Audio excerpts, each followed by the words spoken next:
Konten kreator kini menjadi profesi yang kian dilirik, namun tak jarang konten yang dihadirkan dianggap sebagai eksploitasi berlebihan. Mungkin semata demi cuan. Apakah konten harus selalu semata demi klik?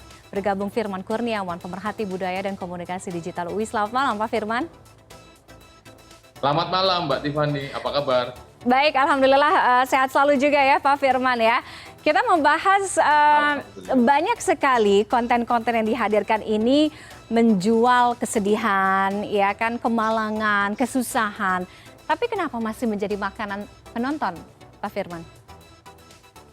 Ya, itu yang kita sebut hari ini dengan the economic of attention. Jadi pada hal-hal yang tadi mengandung kesedihan, mengandung kontroversi, kadang-kadang mengandung nilai yang tidak etis, itu terdapat daya tarik. Mengapa menjadi daya tarik? Karena itu sebetulnya hal yang jarang di dalam kehidupan normal. Bukan berarti kemiskinan dan kesedihan itu jarang dalam kehidupan normal, tapi jarang terpublikasi.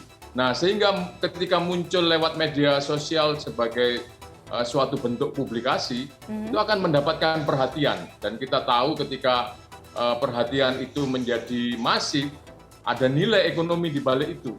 Nah, sehingga konten-konten yang berciri tadi kesedihan, tidak etis, kadang-kadang kontroversi, yang sebetulnya cukup jarang tadi, jadi punya nilai seperti itu, Mbak. Oke, mendapatkan perhatian yang masif. Artinya kan gini, ada demand, ada supply, ya kan? Konten-konten ini toh memang pada kenyataannya banyak sekali yang nonton, banyak yang views, banyak yang like, banyak yang subscribe. Artinya masyarakat kita juga menyumbang bagaimana sebenarnya konten-konten yang dihadirkan dengan gaya yang seperti ini masih bertahan sampai dengan sekarang dan masih menjadi makanan itu tadi. Betul sekali, Mbak. Nah, ini suka tidak suka sebetulnya itu adalah sebuah realitas yang sebetulnya perlu perenungan lebih mendalam. Apakah memang benar kemudian ketika kita membuat konten yang mengandung kesedihan, kemalangan dan sebagainya, lalu dikomodifikasi, dijadikan sebagai bahan jualan yang untuk memperoleh keuntungan tertentu. Jadi di dalam hal konten tersebut untuk memberitahukan atau menggugah kepedulian mungkin masih bisa dimaklumi. Tetapi ketika menjadi sebuah pola untuk menangguk keuntungan, ini harus kita sesali dan tidak boleh menjadi suatu formula. Saya dengan cara menayangkan atau menampilkan kesedihan orang lain, bahkan sampai kesedihan dan kemalangan orang lain itu dicari-cari, nah kemudian kita jadikan sebagai konten dan kita tahu persis bahwa itu menghasilkan view yang tinggi. Nah, hal yang semacam ini tidak boleh menjadi formula kalau menurut saya. Oke, nah apakah ini juga masuk dalam bagian sebagai konten kreatif, Pak Firman? Di dalam hal mencari sesuatu yang berbeda, boleh masuk ke dalam spektrum kreatif. Kalau kita mendefinisikan kreatif itu kan cara melakukan sesuatu atau cara memecahkan sesuatu dengan cara yang tidak template atau dengan cara yang berbeda yang bukan kebanyakan orang melakukan. Nah, termasuk di dalam hal ini ketika misalnya konten-konten itu hari ini yang banyak dibuat orang adalah tentang makanan, tentang berwisata, tentang kehidupan sehari-hari, ini mulai masuk ke ceruk yang sangat berbeda. Nah, kita melihat suatu sisi lain. Nah, itu mungkin ada nilai kreativitas.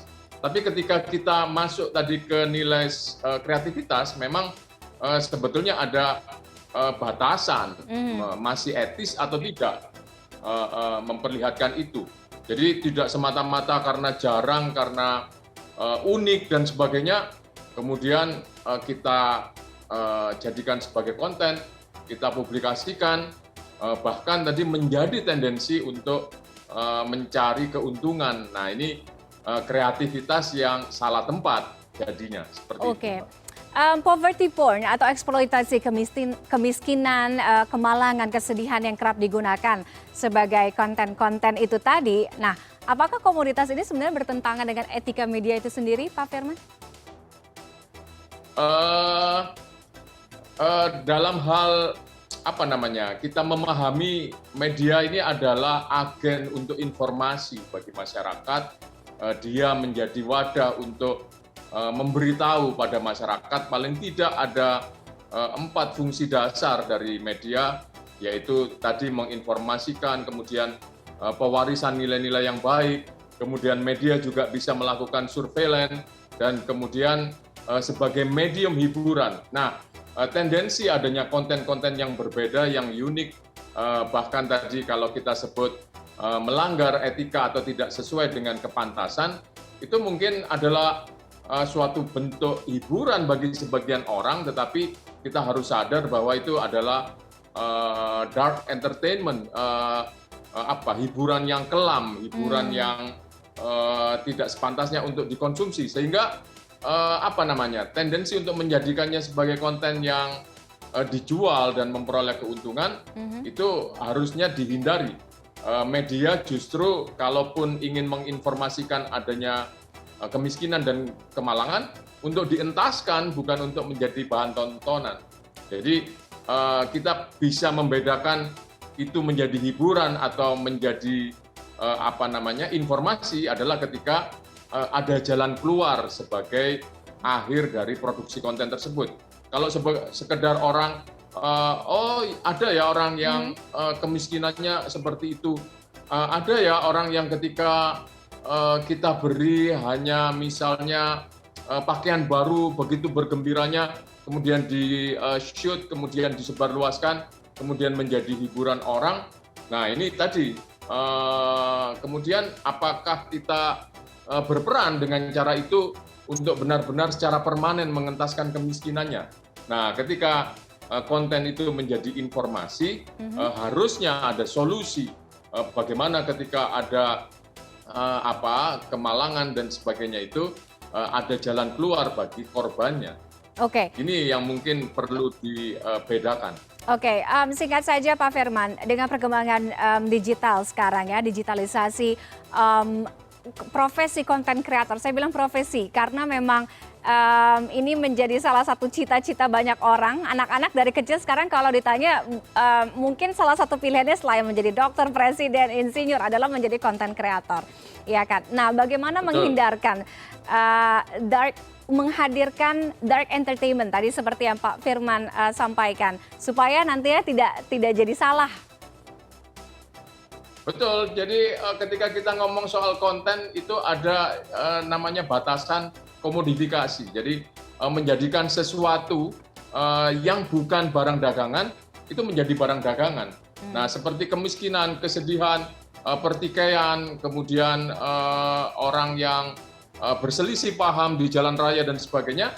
Nah, itu bukanlah sebuah konten yang harus dicari untuk diproduksi secara terus-menerus agar menghasilkan perhatian yang akhirnya mendatangkan keuntungan. Nah, kita harus tahu batasan komoditas itu apa, etika komoditas itu apa. Tidak semua hal yang bisa dikontenkan itu layak untuk dikomodifikasikan.